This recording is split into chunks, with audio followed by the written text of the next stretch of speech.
Hi, everyone, and welcome. Thank you so much for joining this session on leading performance, tactics, tools, and transformation.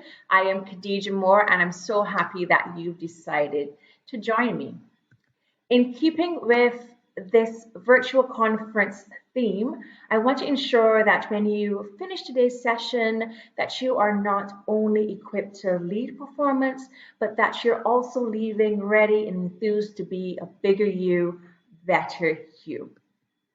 So, before we get started, just some housekeeping. I want you to take your phones out. You're going to use your phones, and people may be telling you to put your phones away, but not for this session. You're going to pull your phone out and you're going to go to menti.com and you're going to type in the code there. And what I want you to do is to type in any questions that you may have as they come up, as they spring into your mind. Type it into your phone, press enter, press submit, and join me in the live Q&A session. That's going to be after this one. You have to check your schedule to see when exactly that's going to be. And I'm going to do my best to answer all your questions in that Q&A session. So take your phone out. As your questions pop into mind, type them in, and I'll do my best to answer them. So stay tuned for that live Q&A session. There is going to be a multiple choice quiz at the end. Yes. And of course, if you pass, there will be a certificate that is going to be dropped into your inbox.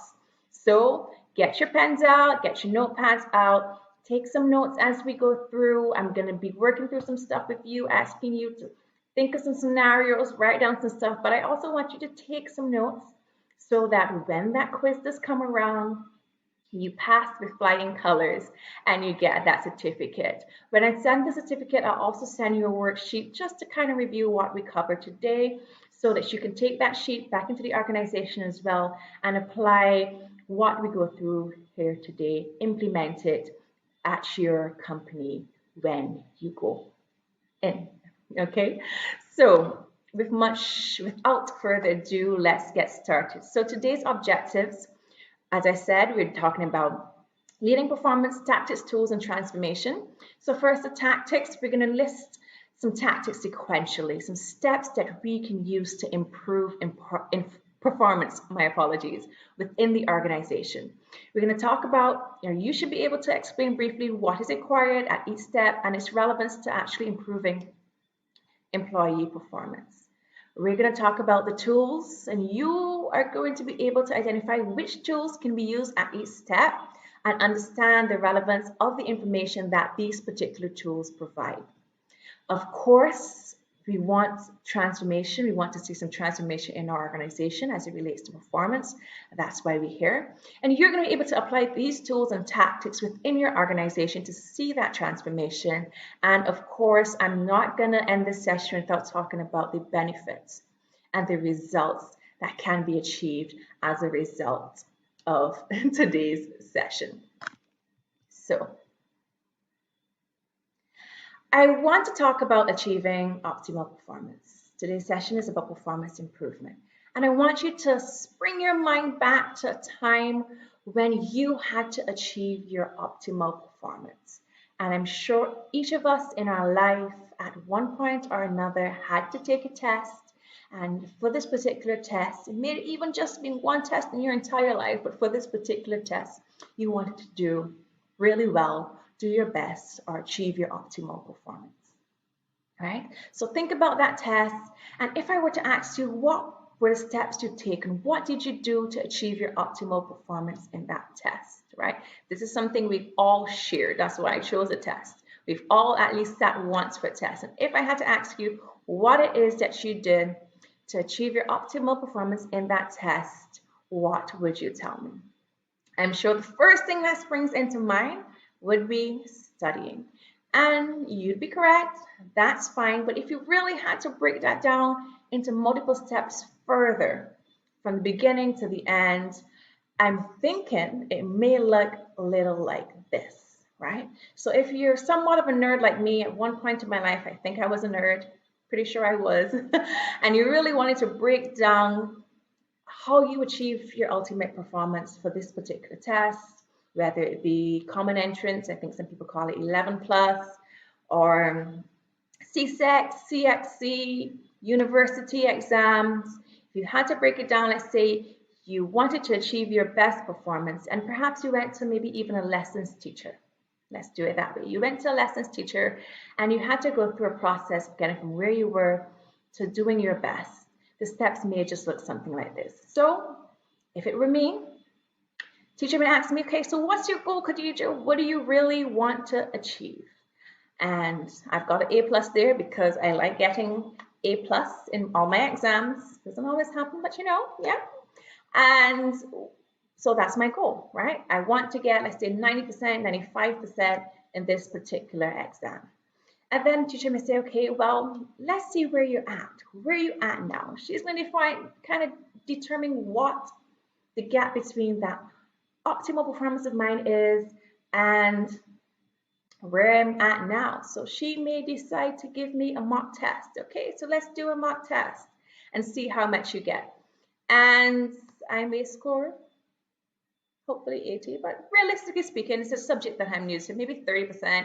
I don't know a whole lot about it. Maybe I've done my own studying, but I'm not doing that good. Maybe I get 60%, 50%.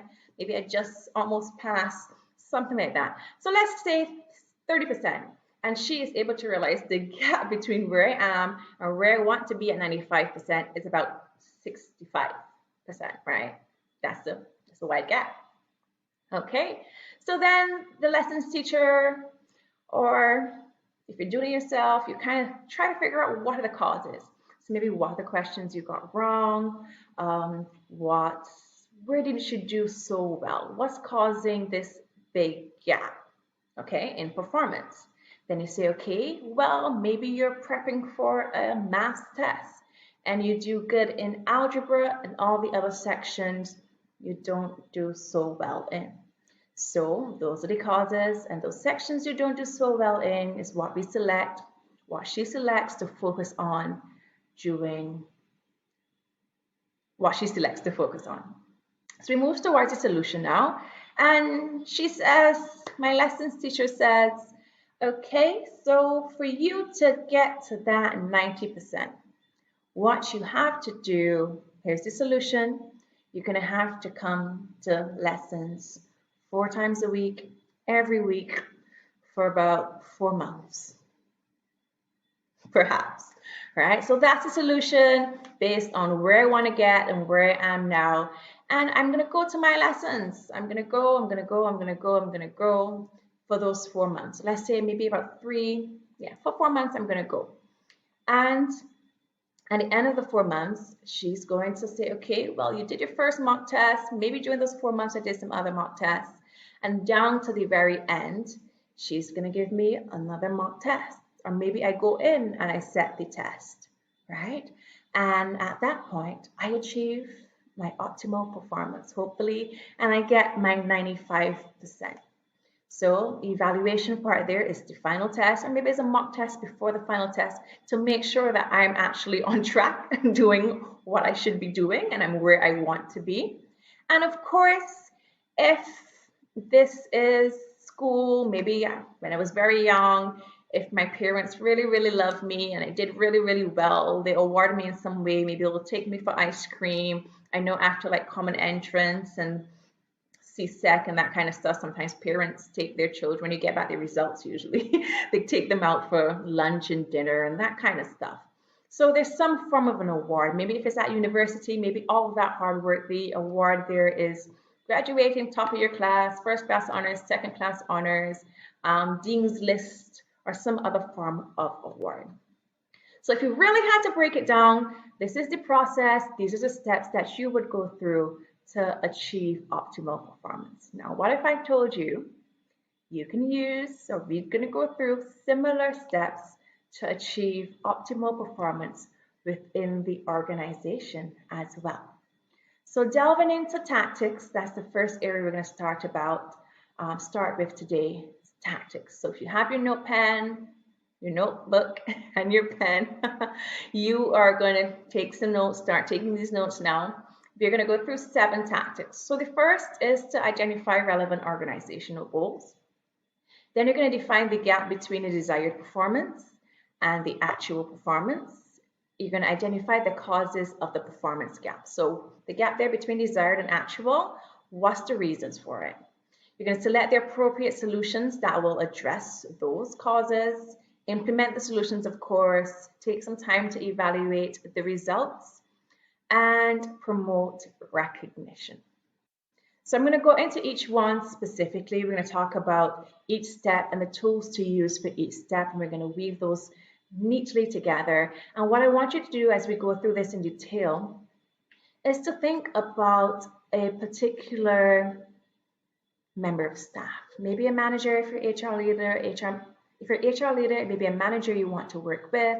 If you're a manager, it may be one of your employees whose performance is perhaps not where it needs to be, or it's not at the very best and you want to get it there. So think about that particular employee, and as we go through each of these tactics, each of these strategic steps, I want you to kind of write down and fill in the relevant information, think about them, and think about how you can get this employee from where they are to their optimal performance, where you would like them to be ideally. Okay. So going into the first step, I'm going to walk you through it, no worries. Going into the first step, we have identify the relevant organizational goal. Okay, so that's our first step. So you want to make sure that these goals, or whatever areas of performance that is incurring the problem, is relevant to the overarching organizational strategy. Okay, you want to make sure that you link those, because as leaders, as managers, as HR leaders, we want to drive strategy. Okay, sometimes your performance improvement could be more tactical, more short term, but especially if they're managers, you want to make sure that the goals you're working on are working in tandem with and aligned to the overall organizational strategy. So which organizational goals are you going to select? Of course, there should be, of course, areas that the person is not performing their best in. And we are going to, if you have your pen and your paper out, think of that manager, you're going to write down what those areas are, okay? And the tools you can use here to kind of figure out, okay, where you should focus in on are KPIs, vision, and mission. If your key performance indicators are specific and are relevant to that particular manager, and they're performing poorly in one of those key performance indicators that are tied to organizational strategy, you can do it that way. You can align it with vision. You can think about the mission of the company and how you want them to better align with them.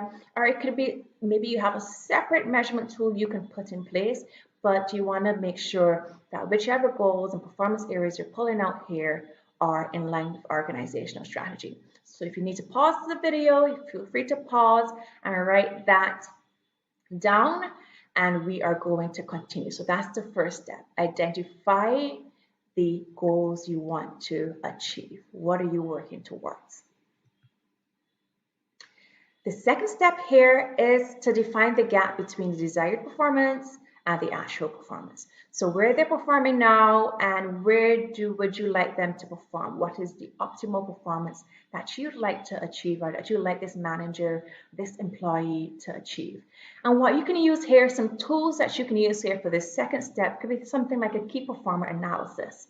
So you may have numerous employees at that particular role, and you have a key performer, someone who performs really, really well, and you have this employee who you have in mind, you're writing down this information for, and you're kind of going to compare the two and see what are they doing, and they're doing well, and where this person's performance is. You can also look at something like a job description. This can help you. Maybe look at specific areas of the job description that they're not doing well enough. Helps if the job description is very or highly detailed. So these are the tools that you can use for this particular step. What I would say is to focus on deliverables and not behaviors. Deliverables, outcomes, things that you can measure are better to focus on as opposed to behaviors. One, because we know that some behaviors are not always visible, but also if people are watching us, our behaviors tend to change. It's more difficult to change our outcomes. Our outcomes are better for driving performance, or using as a guide and a metric to drive performance. So Define that gap. If you're thinking about that manager, you're thinking about that employee, write down what you think that gap would be. What does ideal performance look like? What does this performance look like? And what is the space that's in there as well? Okay, so write that down. As we move on to the third step and the third set of tools. So we're going to identify the causes of the performance gaps. So what is causing this particular employee not to perform as well as perhaps another employee in a similar or same role, or perhaps even a past employee that was in that role and that was performing better? So what is causing this performance gap? Okay, the gap between the desired performance and the actual performance. Okay, you can use a number of tools here. Observation, could use this one. It's not the most ideal, but you could use it if you perhaps were looking at something maybe like customer service. And I'm trying to think of another example, but observation could be used here. I would recommend sitting down and having a conversation with the employee to kind of question them and figure out what they think the causes could be. Maybe you can speak to the employee's manager to see what they have observed. Of course, direct managers would have a better idea of what may be happening with this particular employee. You can also look at something like their resume. A lot of times we may hire, I don't want to say a lot of times, sometimes we hire persons, we need them for the particular role, they're the best fit, but there's some areas where we realize from their resume that they may not be as strong as we would like them to be. And sometimes this requires us, or this may be the cause for the this may be the cause of the performance gap. And what this means is that we have to do our best to kind of fill that gap. So the resume may give you some indication as well as to what is causing the gap in performance. So again, if you're taking notes and you're thinking of that particular employee, write down. Again, you may want to wait until you're able to have a conversation with them, but based on your observations as an HR leader, HR professional, as a manager within your organization, you may have some insight into what is causing this performance gap. So you can begin to write that down as well. Moving on to the next step, where we select the appropriate solutions that will address these causes. So there could be numerous solutions. Of course, it depends on what the cause is. At this step, the tools that we can begin to pull out our HR toolbox and put into place are PIPs and IDPs, so performance improvement plans, individual development plan. You can pull those out and kind of begin to build a structure around the solutions that you are going to put in place with this particular manager or this particular employee. Some items and some areas, some categories which these solutions may fall into, and this can help to jog your mind as you write down what you believe those appropriate solutions are. You can look at workplace structure. Okay, so maybe you require a lot of collaboration from this particular individual, but the organization is not structured in such a way that is feasible or that encourages or is conducive to that collaboration. So you need to bear that, perhaps you need to bear that in mind. It could be the work processes, maybe the processes aren't as streamlined as they should be, so they frustrate the employee. So they perhaps just rather not do it or find an alternate way of doing it that leads to a lower performance. It may be lack of managerial support, organizational support. Maybe the manager needs to spend some more time developing that particular employee. It could be technology and resources. So maybe they're sharing resources, and because they're sharing resources, they don't have access as frequently as they need it. Maybe access to technology, maybe the bandwidth. There could be a lot of reasons in here with technology and resources. Of course, it may also be policies and procedures. We talked about work processes, but it may be HR policies and procedures that are not as conducive to performance as they should be or as they could be. So you can keep that in mind as well. Learning and development is also another area. So maybe the person needs to be trained. And we talked about looking at the resume and perhaps seeing that there's a deficit there as it relates to training, as it relates to development. So yes, that can come into here as well. So one of these solutions could be training and development for a specific area. So if that's the case, you can write that down as well. Or it could be a lack of personal motivation. right? So bear that in mind as well. So maybe part of the performance improvement plan, individual development plan, maybe that the personal motivation needs to be worked on, and you can think about ways in which they can do that as well. So again, if you have your pen and your paper out, you're going to write down some solutions that you believe would work for this particular employee as well. And this is just to kind of begin to apply it. You get that practice in applying the various steps that we're going through. Next up, we have step 5, which is to implement the solutions. And I guess one can argue this is the easiest step for the person who is leading the process, maybe not for the employee or the manager, because it does require some perhaps change to what they're accustomed doing, but implementing the solutions. Seems straightforward. You've selected what the solutions are. This is what you need the person to do to attend this particular training, perhaps to get better at sharing resources or to get more creative at sharing resources with their colleagues so that their performance could improve. So what are the solutions you selected in the last step are? Here is where you kind of put them, here is where you put them into play. And you don't want to put them into play and kind of disappear, leave the person to implement the solutions. You want to make sure that there's regular follow-up and that there is feedback. Feedback is critical to this process. You want to let them know, yes, they're doing a good job. Perhaps they should change this, they should tweak this. And of course, you want to track the progress, especially if it's an extended performance improvement plan and maybe 3 months, a month. You want to be able to track the progress. And some tools that you can use to track the progress would be Padlet and Trello. I love these two tools. They allow for collaboration. So the person, perhaps, maybe you wanted them to increase the number of customers, if there's a receptionist, customer service agent, the amount of customers they're able to deal with on a daily basis. So you're building their capacity. And you can, perhaps they're doing 30 customers. Let's go back to my numbers from the test. 30 customers that they're doing right now, and you want them to be able to do 95 customers, so you have that difference there is 65, and maybe you're giving them 3 months to achieve this or a month to achieve this, and every day they can go into the Padlet and they can put in the number of customers that they're able to do on that day. So perhaps on the first day it's 32, okay?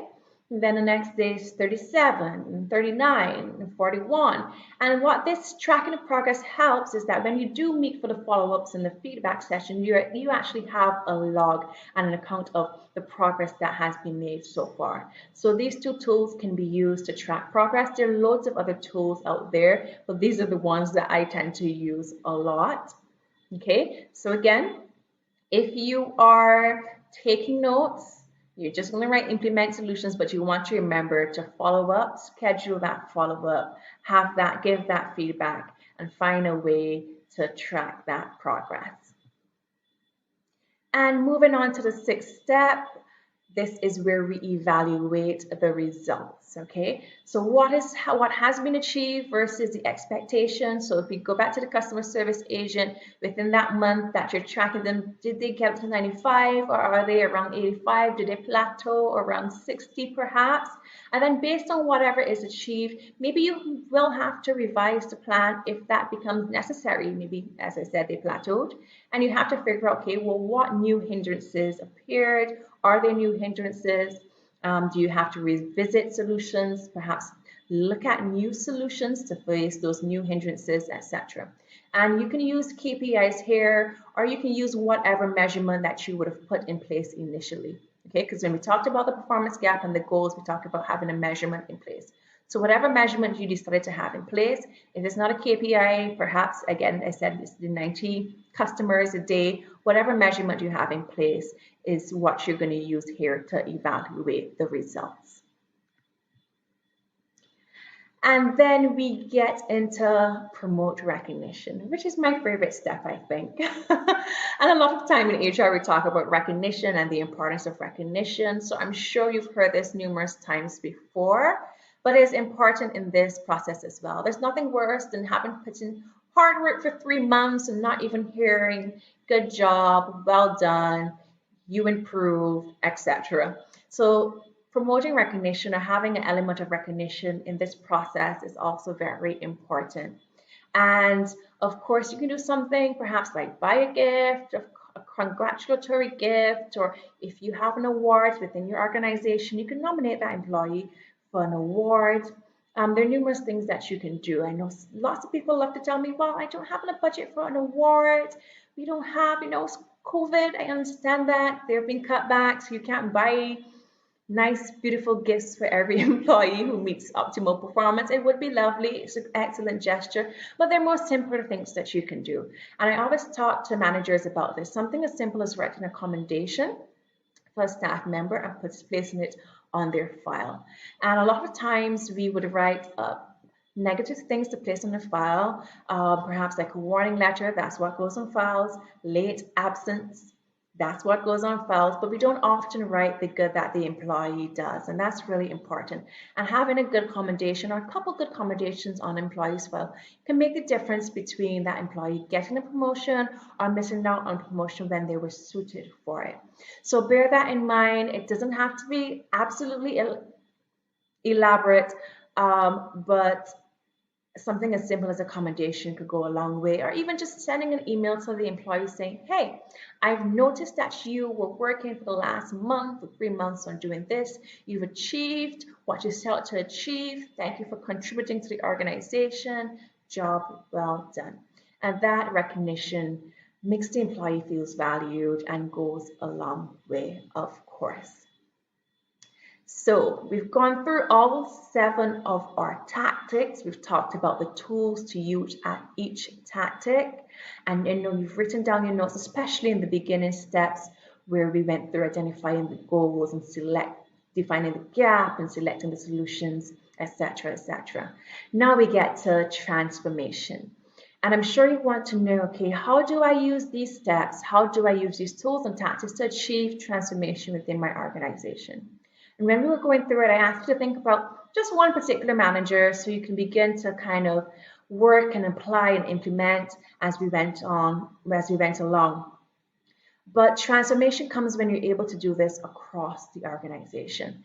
This performance improvement process, you can begin it with your managers, and you can train your managers how to do it with their employees so that they are well versed in improving performance. And they can do that with their staff, and we can see that widespread integration of performance improvement across the organization and that transformation of performance. So that's the key there, being able to integrate this throughout the organization to improve performance on a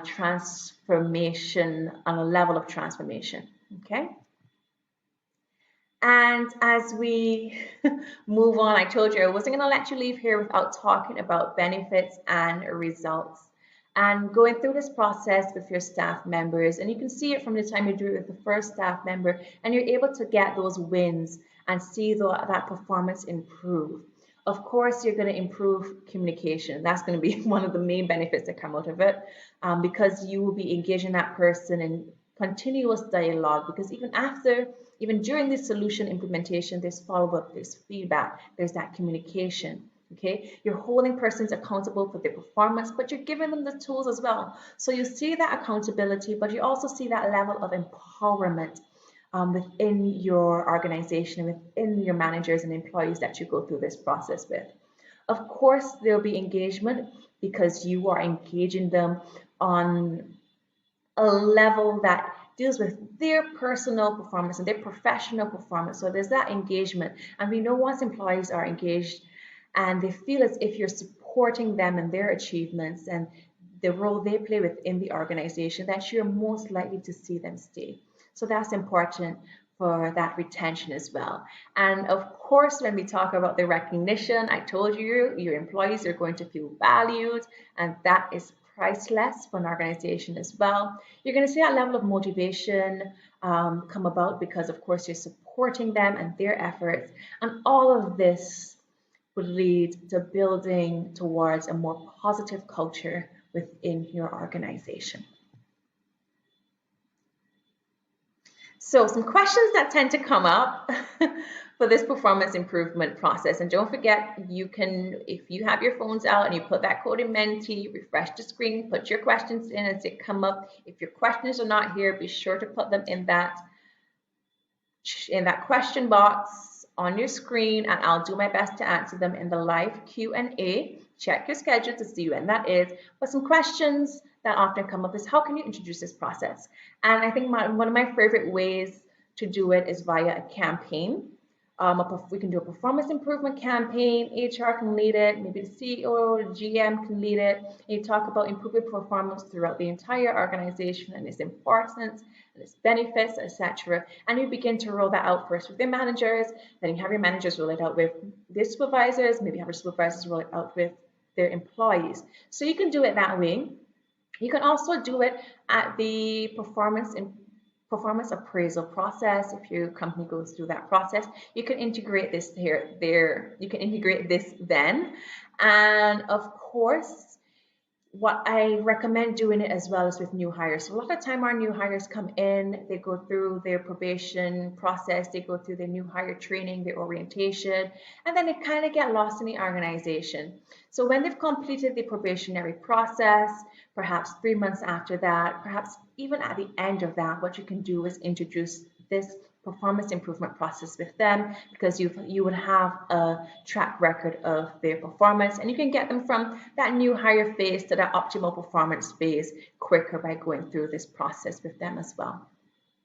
What are some ways to reinforce this approach? Of course, I'm going to talk about HR policies and procedures, because I know I'm talking to my HR people at this conference, so I understand that. So your policies and procedures to support this performance improvement approach, and there are numerous ways that you can do that, even for something as simple as your job descriptions. So we tend not to update job descriptions as often as we should. I've realized that a lot. If your company does, kudos to you, excellent. But you can do this, you can reinforce this with the job description. So perhaps an update to the job description if you realize that the optimal performance isn't spoken to as much within that job description. Best practices for remote performance improvement. You can do this step for those who may have persons working remotely. You can go through this process with them. I would say focus on outcomes and deliverables instead of behaviors. I think I talked about this before. Behaviors and processes, you want to focus more on outcomes and deliverables, because of course it's going to be very hard for you to monitor behaviors in a remote working environment. And another thing for that, before I move on to the final question here, is to make sure that you schedule dialogue. And this one is very important, because sometimes remote workers, I see there's been a lot of conversation around engaging remote workers.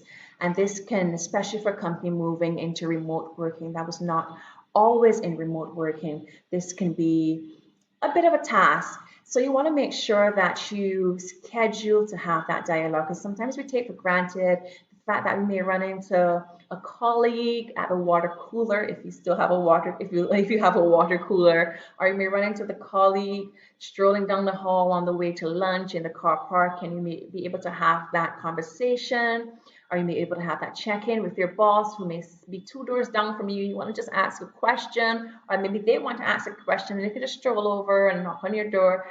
It's not as easy in a remote working environment, or as seamless, I should say. So you want to make sure that you schedule that follow-up, whether it's by setting a Zoom meeting or some other form, Google Meets meeting or whatever have you, but you want to make sure that you schedule that dialogue and you schedule that follow-up when they are implementing the performance improvement solutions. And lastly, what happens when this process is complete? So let's say you've gone through this process of performance improvement, of leading performance with this particular individual, maybe your entire team, and persons are now or have now achieved the optimal performance, and maybe it was one area you focused on, you did it again and focused on another area, and now they are operating at their optimal performance. Do you check out, say job well done, and say, this is it, lovely day? No, not so much. That's not what I recommend. Again, one, you can do the process again for another area, or you can begin to develop them for another role. So of course, if they're operating at optimal performance and you realize they have the potential to be promoted into another role and the opportunity exists, of course you'd go ahead and do so and start on that process, or at least recommend them for the promotion. If not, what you can still do is work on developing them for the next possible role. So if the supervisor, you can begin to develop them for assistant manager or manager role, and you can kind of use this performance improvement process. Or what I recommend more so is using things like stretch assignments and stretch tasks, where they take on additional duties or duties of the role that is above them to begin to develop their capabilities further, so that when the opportunity does arrive, they can indeed be promoted or move up to that next level. As we begin to come to the end, let's just review. We went through the tactics. We talked about what is involved. We said what is required at each step. We talked about the tools that you can use to complete each step, what information they provide, and how doing this throughout your entire organization can help you to achieve transformation, but also lots of benefits for the organization as well. Before we go, before I say goodbye, before we say goodbye, I want to remind you to go across to menti.com, put in the code you see there. If you have any questions that came up, anything that is related to performance improvement, put it in there and I'll be sure, I'll do my best, I should say, to answer those in the live Q&A session. Do check your schedule to see when that is. Be sure to connect with me on LinkedIn. I love to hear your feedback from this session. Again, if you have questions, if you need help, coaching to see how best you can implement this process within your organization, be sure to reach out to me there. I'll love to chat with you. And lastly, our much anticipated multiple choice quiz. That is the link there on the screen. You can put that link in, type that into your browser, submit your answers, make sure you spell your name correct, because that's what I'm going to be putting on the certificate when you pass. I know you're going to pass, you're going to do well because you've been taking notes. And when I do send a certificate, I'll be sure to send across the worksheet. I know the link, though it's a short link, it is a little long. So if you're having difficulties just typing that up, if you perhaps can't pause this to type it up, or perhaps for whatever reason you're having difficulties, again, you can reach out to me on LinkedIn, do so, and I will be able, just tell me, hey, Khadija, I did your leading performance session at the conference, and I'd like to do the quiz, and I'll be sure to just send you that link so you can do that and get your certificate. I'll also make sure that I send your worksheet from today's session when I send the certificate as well. I'll be sure to do that because I want you to take this back into the organization and make sure you become that bigger you, better you, and that you lead performance in your respective organization. Thank you so much for joining me today. It was lovely having you. I hope you learned a lot. I hope you take this back into your organization, as I was just saying. I look forward to seeing you at the live Q&A for this session. Check your schedules, join me. I know we're going to have a lively discussion. Put your questions in at menti.com. I'll do my best to answer them. Thank you so much for joining once again. Until the live Q&A. Goodbye.